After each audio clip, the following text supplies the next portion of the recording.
মাছরাঙা সংবাদে আপনাদের সঙ্গে আছি মৌমিতা জান্নাত। শুরুতে গার্ডিয়ান লাইফ ইন্স্যুরেন্স সংবাদ শিরোনাম।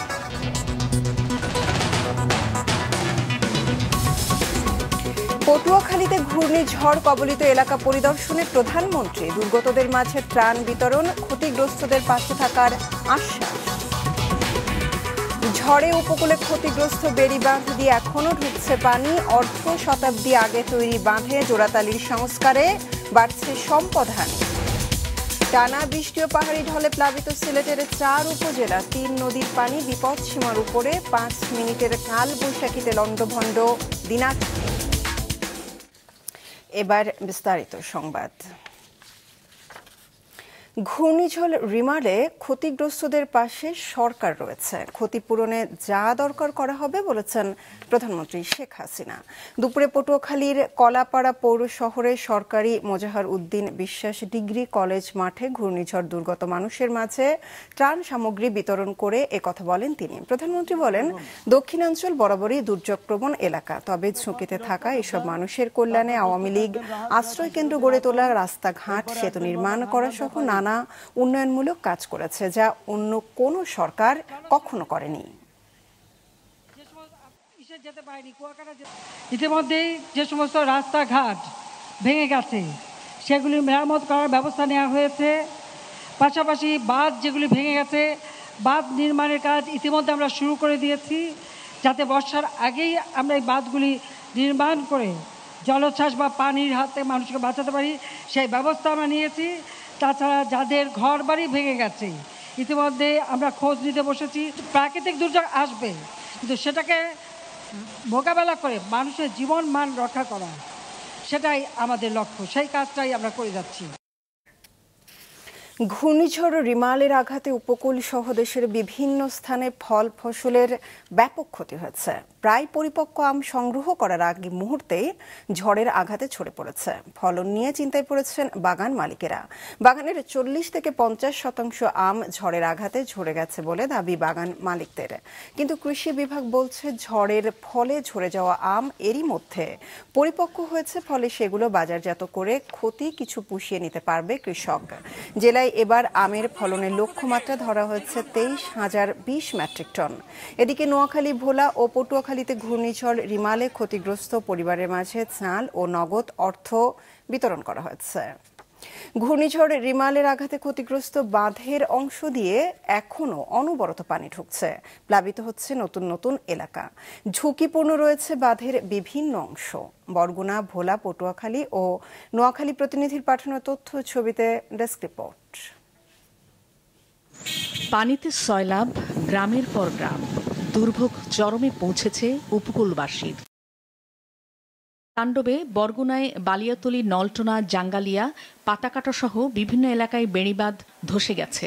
এ পর্যন্ত প্লাবিত হয়েছে 313টি গ্রাম। ভাঙনের কবলে পড়েছে জেলা সদর উপজেলার বদরখালী ইউনিয়নের বাওয়ালকর, ডেমা, গুশিয়াখালী এলাকার মানুষ। বেড়িবাঁধ তো বিভিন্ন জায়গায় প্রায় 20 থেকে 25 জায়গা ছুটে গেছে, তা আপনারা দেখতেই পারতেছেন। এভাবে অনেক জায়গায়, এদিকে আরো যত যাবেন ততই দেখবেন যে এভাবে ক্ষতিগ্রস্ত। পটুয়াখালীতে 48টি পোল্ডারে বেড়িবাঁধ রয়েছে 1300 কিলোমিটার। এর মধ্যে 14 কিলোমিটার ছিল ঝুঁকিপূর্ণ।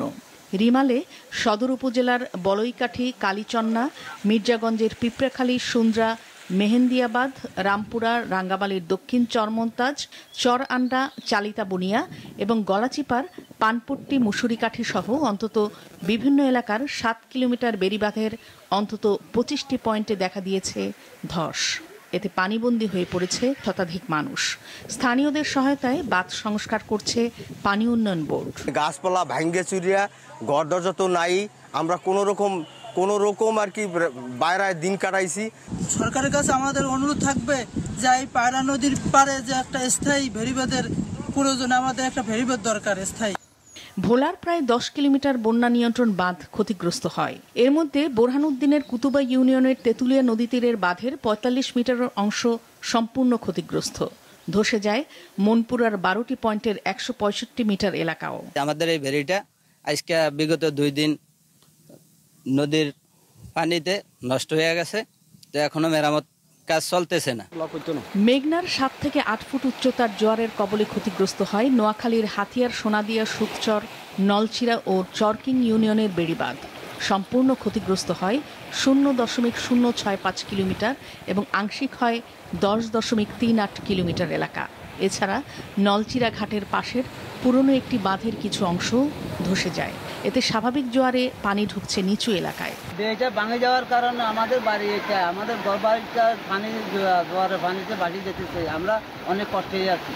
অতি দ্রুত এই বেড়িটা মেরামত করা দরকার। মেরামত করলে জনগণ বন্যার যে প্রভাব, সেই প্রভাব থেকে মুক্তি পাবে। দ্রুত বাঁধ সংস্কার করা না হলে বর্ষা মৌসুমে চরম ভোগান্তিতে পড়ার আশঙ্কা করছেন উপকূলবাসী। নাদিয়া আফরিন, মাছরাঙা নিউজ ডেস্ক।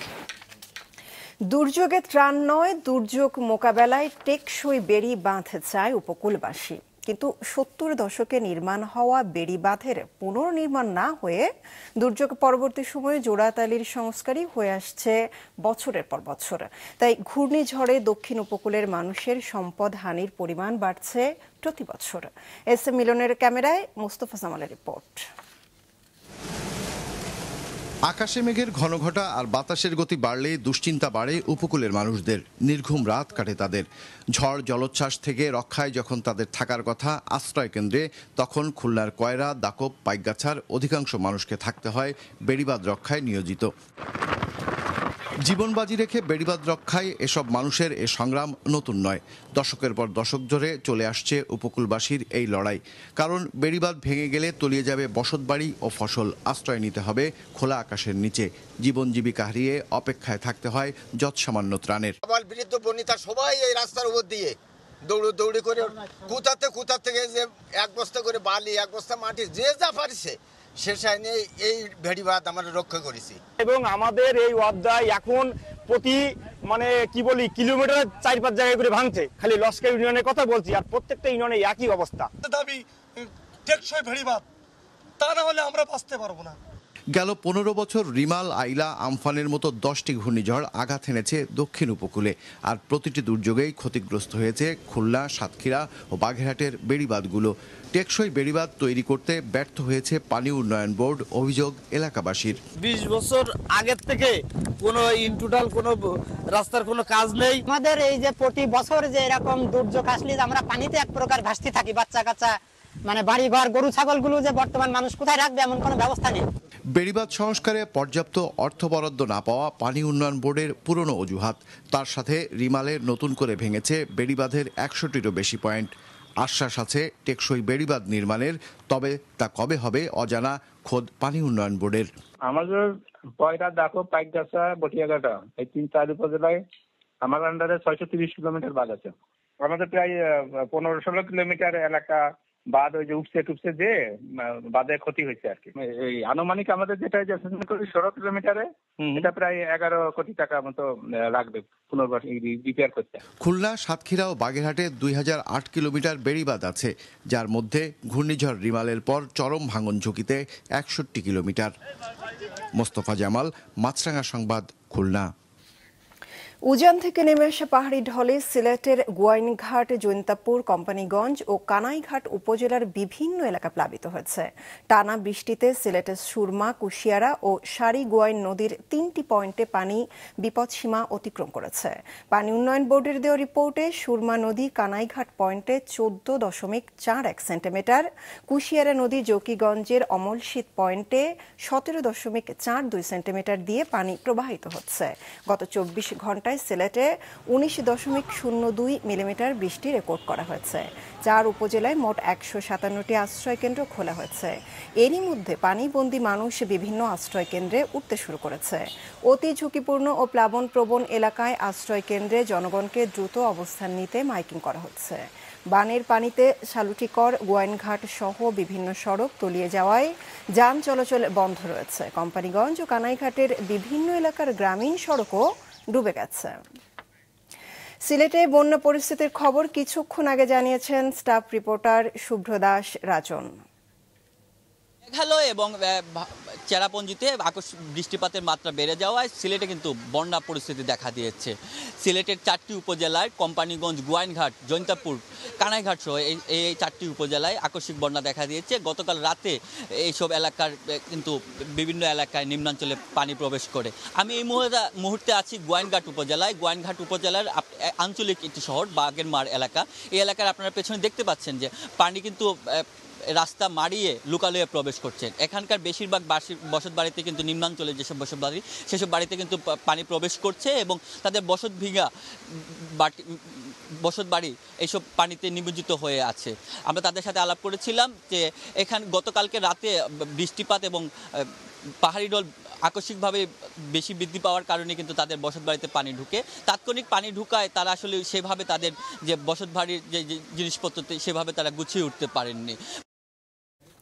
গতরাতে দিনাজপুরে কাল বৈশাখীতে লন্ডভন্ড হয়ে গেছে পুরো জেলা। ঝড়ের আঘাতে গাছপালা সহ ঘরবাড়ির ব্যাপক ক্ষতি হয়েছে। বিভিন্ন এলাকায় সড়কে গাছ ভেঙে পড়ায় যোগাযোগ ও বিদ্যুৎ বিচ্ছিন্ন হয়ে পড়েছে। আঞ্চলিক আবহাওয়া অফিস জানায় বুধবার রাত 1:41 থেকে 1:46 মিনিটের এই ঝড়ের গতিবেগ ছিল 50 থেকে 60 কিলোমিটার। ঝড়ে বেশি ক্ষতি হয়েছে সদর, বিরল ও কাহারোলে। দিনাজপুর, বেচাগঞ্জ ও দিনাজপুর কাহারোল উপজেলা সড়কের পাশে গাছ পড়ে সড়ক যোগাযোগ বিচ্ছিন্ন হয়ে যায়। পরে ভোরে ফায়ার সার্ভিসের বিভিন্ন ইউনিট সড়ক থেকে গাছ অপসারণের পর স্বাভাবিক হয় ওই রুটে যান চলাচল। এদিকে ঝড়ে বিদ্যুতের খুঁটি পড়ে যাওয়া ও গাছ ভেঙে বিদ্যুতের তার ছিঁড়ে পড়ায় পুরো জেলায় বিদ্যুৎ নেই। পিডিবি কর্তৃপক্ষ জানিয়েছে বিকেল নাগাদ বিদ্যুৎ ব্যবস্থা চালু হবে। মরদেহ না পাওয়ায় অমীমাংসিত এমপি আনোয়ারুল আজিমের অন্তর্ধান রহস্য। মরদেহ ছাড়া মিলবে না মৃত্যু সনদ। এমন পরিস্থিতিতে তার সংসদ সদস্য পদ সহ কয়েকটি বিষয় নিয়ে তৈরি হয়েছে আইনি জটিলতা। রিপোর্ট করছেন দাউদ হাসান। ভারতের কলকাতায় খুন হয়েছেন ঝিনাইদহ 4 আসনের সংসদ সদস্য আনোয়ারুল আজিম, জানিয়েছিল কলকাতা সিআইডি। তবে এই ঘটনার 8 দিন পরও খুঁজে পাওয়া যায়নি মরদেহের অস্তিত্ব। এতে তৈরি হয়েছে জটিলতা। মৃত্যু নিশ্চিত না হওয়া গেলে তার সংসদ সদস্যের আসনটি শূন্য ঘোষণা করা যাবে না। সংবিধানে বলা আছে, কোনো সদস্যের মৃত্যু হলে বা টানা 90 কার্যদিবস স্পিকারের বিনা অনুমতিতে অধিবেশনে অনুপস্থিত থাকলে সেই আসনটি কেবল শূন্য ঘোষণা করা হবে। 90 কার্যদিবস হতে সংসদের কয়েকটি অধিবেশন লেগে যায়। সংসদীয় আসনে যদি ডেথ কনফার্মেশন না হয়, যদি কনফার্ম না হলে, তাহলে সংসদীয় আসনে খালি করার সুযোগ এই মুহূর্তে নাই আছে বলে আমি মনে করি না। তবে অল্টারনেটিভলি স্পিকার ওই পার্লামেন্টে যদি নির্দিষ্ট সময় যদি উপস্থিত না থাকে, স্পিকার সে আসনটা খালি ঘোষণা করতে পারেন। এই ঘটনায় 2 দেশে মামলা হয় 2টি। জড়িত সন্দেহে আটক করা হয়েছে 4 জনকে। তাদের দেয়া তথ্য মতে হত্যার পর মরদেহ টুকরো টুকরো করে ফেলা হয়েছে। সে অংশ দিয়েও যদি মরদেহ শনাক্ত করা না যায়, তবে হত্যা মামলা প্রমাণ করা কঠিন হয়ে পড়বে বলে জানায় আইন বিশেষজ্ঞরা। যে ডেড বডি যদি নাও পায়, তাই বলে মার্ডারের শাস্তি হবে না, আইন এই কথা বলে না। মার্ডারের জন্য হি উইল বি লায়াবল, বরঞ্চ এটা জন্য তার এগেনস্টে 201 আর একটা ধারা তাদের এগেনস্টে আসতে পারে। নির্বাচন কমিশনে জমা দেওয়া হলফনামায় উল্লেখ আছে, আনোয়ারুল আজিম ও তার স্ত্রীর নামে নগদ 1,60,00,000 টাকা, প্রায় 1,28,00,000 টাকা ব্যাংক ও আর্থিক প্রতিষ্ঠানে জমা রয়েছে। এছাড়া নিজের নামে 33 বিঘা কৃষি জমি, অকৃষি জমি 129%, একটি 4তলা বাড়ি, কয়েকটি গাড়ি সহ আরও বেশ কিছু সম্পত্তির তথ্য দেওয়া আছে। আইনগতভাবে মৃত্যু নিশ্চিত না হলে এসব সম্পত্তির উত্তরাধিকারীদের অপেক্ষা করতে হবে 7 বছর। আইনের চোখে প্রিজুম ডেড বলে কোনো শব্দ নেই, সেটি হবে 7 বছর অপেক্ষা করার পরে, এবং তার যত সম্পত্তি আছে তখন সেটা ওই 7 বছর পরেই আমাদের ইসলামিক শরিয়া আইন অনুযায়ী ভাগ হবে, যদি তার ইতিমধ্যে তার মৃতদেহ না পাওয়া যায়। গত 12 মে চিকিৎসার জন্য ভারতের পশ্চিমবঙ্গে যান আনোয়ারুল আজিম আনার। 13 মে বন্ধু গোপালের বাড়ি থেকে বের হয়েছিলেন। এরপর থেকে নিখোঁজ থাকেন আনার। পরে 22 মে আনারের খুনের খবর জানায় কলকাতা পুলিশ। দাউদ হাসান, মাছরাঙ্গা সংবাদ, ঢাকা। দেশ লুটেরার দুর্বৃত্তদের কবলে পড়েছে বলে মন্তব্য করেছেন বিএনপি মহাসচিব মির্জা ফখরুল ইসলাম আলমগীর। জিয়াউর রহমানের ৪৩তম মৃত্যুবার্ষিকীতে রাজধানীর চন্দ্রিমা উদ্যানে তার সমাধিতে শ্রদ্ধা জানায় বিএনপি। পরে মির্জা ফখরুল বলেন, দেশকে পরনির্ভরশীল করে ব্যর্থ রাষ্ট্রে পরিণত করতে চায় সরকার। দেশের গণতন্ত্র নির্বাসিত করে সরকার জোর করে ক্ষমতায় টিকে আছে মন্তব্য করে মির্জা ফখরুল বলেন, লুটপাট করে দেশের অর্থনীতি ধ্বংস করা হয়েছে। সরকার পতনের দাবিতে লড়াই চলছে দাবি করে এতে জনগণ জয়ী হবে বলে আশা প্রকাশ করেন বিএনপি মহাসচিব। ২.৫ বছর বন্ধ থাকার পর ব্রাহ্মণবাড়িয়ার তিতাস গ্যাস ফিল্ডের ১৪ নম্বর কূপ থেকে শুরু হয়েছে ফের গ্যাস উত্তোলন। কূপ থেকে প্রতিদিন ১০ থেকে ১২ মিলিয়ন ঘনফুট গ্যাস জাতীয় গ্রিডে যুক্ত হচ্ছে। ব্রাহ্মণবাড়িয়া থেকে আশিক মান্নান হিমেলে পাঠানো তথ্য ছবিতে ডেস্ক রিপোর্ট। চলতি বছর তিতাস, হবিগঞ্জ, বাকরাবাদ ও মেঘনা গ্যাস ফিল্ডের বন্ধ ৭টি কূপ সংস্কারের উদ্যোগ নিয়েছে বিজিএফসিএল। এর মধ্যে ৩টি কূপ সংস্কারের কাজ দেওয়া হয়েছে বিদেশি প্রতিষ্ঠানকে এবং ৪টি কূপের কাজ করছে বাপেক্স, যার মধ্যে একটি ব্রাহ্মণবাড়িয়ার তিতাস গ্যাস ফিল্ডের ১৪ নম্বর কূপ। গেল ১৯ মার্চ জেলার কূপটি সংস্কার কাজ শুরু করে বাপেক্স এবং ২ মাসেরও বেশি সময় চেষ্টা চালিয়ে উৎপাদনক্ষম করা হয় কূপটি। এরপর গেল শনিবার বিকালে ওই কূপ থেকে গ্যাস উত্তোলন শুরু হয়। উদ্বোধন করেন জ্বালানি ও খনিজ সম্পদ বিভাগের সচিব মোহাম্মদ নুরুল আলম। যেহেতু বর্তমানে জ্বালানি ক্রাইসিস, বিশেষ করে গ্যাস, তো সেই ক্ষেত্রে জ্বালানির যে ক্রাইসিসের মধ্যে এই ১০ মিলিয়ন গ্যাস আশা করি দেশের অনেক চাহিদাই পড়ে।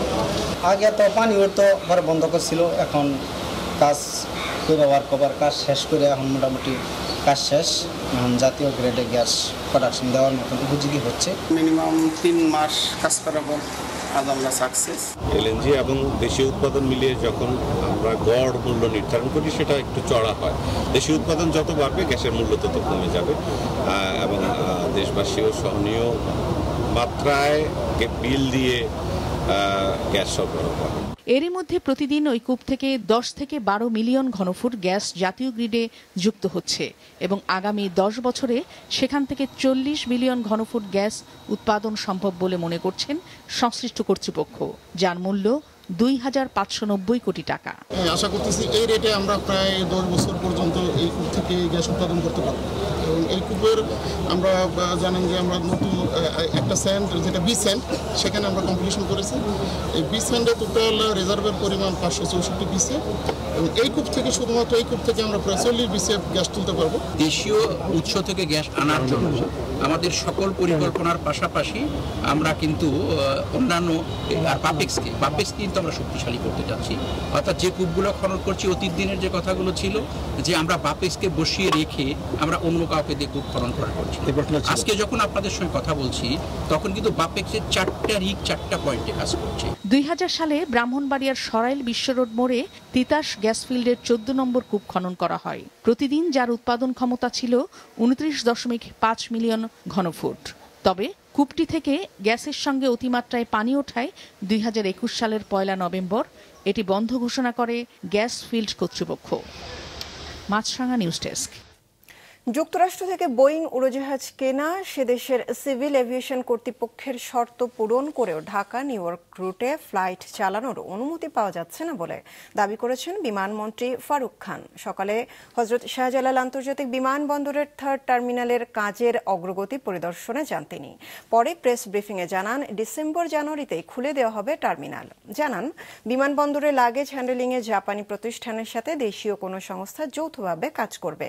বিমানের জন্য নতুন করে বোয়িং নাকি এয়ারবাসের উড়োজাহাজ কেনা হবে তা এখনো চূড়ান্ত হয়নি বলেও জানিয়েছেন বিমানমন্ত্রী।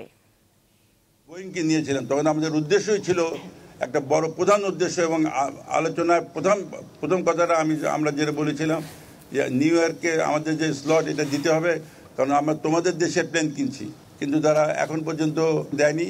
ফেডারেল এভিয়েশন অথরিটি আমেরিকার কোনো অবজারভেশন দিয়েছে, সেই অবজারভেশনগুলিকে আমরা পূর্ণ করেছি। আগামীতে তাদের টিম একটা আসবে, আমরা আশা করছি এবার এসে আমাদেরকে পারমিশন দিয়ে যাবে।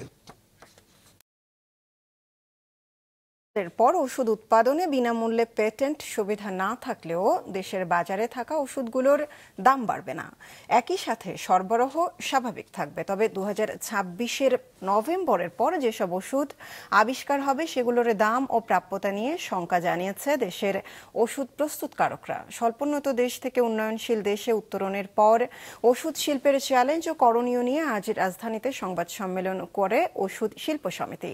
সংগঠনটির সভাপতি জানান, 2026-এর মধ্যে যেসব ওষুধ বাজারে আসবে সেগুলোর নিবন্ধনের বিষয়ে কাজ করছে সরকার ও উৎপাদনকারীরা।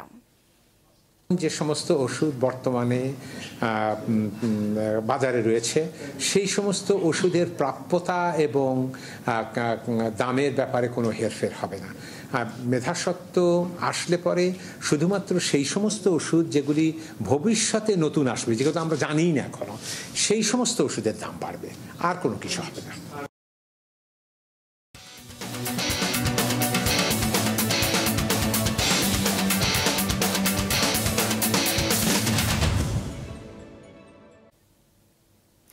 মেয়েদের ফিফা আন্তর্জাতিক ম্যাচে কাল চাইনিজ তাইপের বিপক্ষে মাঠে নামবে বাংলাদেশ। বসুন্ধরার কিংস অ্যারিনায় খেলা শুরু হবে সন্ধ্যা 6:45। দুই দলের মধ্যে র্যাঙ্কিংয়ে 100 পার্থক্য থাকলেও লড়াইয়ের ব্যাপারে আশাবাদী স্বাগতিক দল। ফারাজি মালিহা রিপোর্ট। দুদিন আগেই শেষ হয়েছে মেয়েদের ফুটবল লিগ। খেলার মধ্যে থাকা বাংলাদেশ নারী দলের ফুটবলাররা এবার প্রস্তুত হচ্ছেন প্রায় 6 মাস পর আন্তর্জাতিক কোনো ম্যাচ খেলার জন্য। প্রতিপক্ষ চাইনিজ তাইপের ফিফা র্যাঙ্কিং 40, বাংলাদেশের মেয়েরা আছে 100 ধাপ পেছনে, অর্থাৎ 140 নম্বরে। ম্যাচের আগে নিজেদের ঝালাই করে নেওয়াটা ছিল জরুরি। সেই লক্ষ্যেই বৃহস্পতিবার সকাল 6টায় মাঠে নেমে পড়েন ফুটবলাররা। সাবিনারা নতুন গুরু হিসেবে পেয়েছেন বাফুফে এলিট একাডেমির কোচ পিটার বাটলারকে। তিনি জাতীয় দলে ডেকেছেন নতুন 4 জনকে, যাদের নিয়ে দারুণ আশাবাদী এই ব্রিটিশ কোচ। আমি তারুণ্যকে প্রাধান্য দিতে পছন্দ করি। তরুণ ফুটবলারদের মাঝে প্রতিযোগিতার মনোভাব থাকে বেশি। আমাদের 2 জন খেলোয়াড় অনুপস্থিত, তবে সেটা নিয়ে চিন্তা করতে চাচ্ছি না। ঘরের মাঠে মেয়েরা নিজেদের সেরাটা দেবে বলেই আমি আশাবাদী। এদিকে প্রথমবারের মতো জাতীয় দলের লাল সবুজ জার্সিতে নিজেদের দেখতে উন্মুখ হয়ে আছেন গোলরক্ষক ইয়ারজান, মিডফিল্ডার মুনকি এবং ফরওয়ার্ড প্রীতি ও সাগরিকা। অনেক সমালোচনার পর অবশেষে মেয়েদের জন্য আন্তর্জাতিক ম্যাচের আয়োজন করতে পেরেছে বাফুফে, তাও আবার চাইনিজ তাইপের মতো শক্তিশালী দলের বিপক্ষে। গরমের কারণে ম্যাচটি মাঠে গড়াবে শুক্রবার সন্ধ্যায়। দুই দল একই ভেন্যুতে আবার মুখোমুখি হবে আগামী 3রা জুন সোমবার। ফারাজি মালিহা, মাছরাঙ্গা সংবাদ, ঢাকা। দুপুরের সংবাদ শেষ করছি। যাবার আগে গার্ডিয়ান লাইফ ইন্স্যুরেন্স সংবাদ শিরোনামগুলো আরও একবার।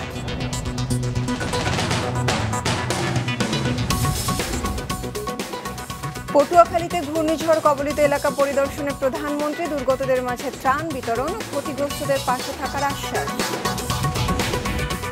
ঝড়ে উপকূলে ক্ষতিগ্রস্ত বেড়িবাঁধ দিয়ে এখনও ঢুকছে পানি। অর্ধ শতাব্দী আগে তৈরি বাঁধে জোড়াতালির সংস্কারে বাড়ছে সম্পদহানি। টানা বৃষ্টি ও পাহাড়ি ঢলে প্লাবিত সিলেটের 4 উপজেলা, 3 নদীর পানি বিপদসীমার উপরে। 5 মিনিটের কাল বৈশাখীতে লন্ডভন্ড দিনাজপুর।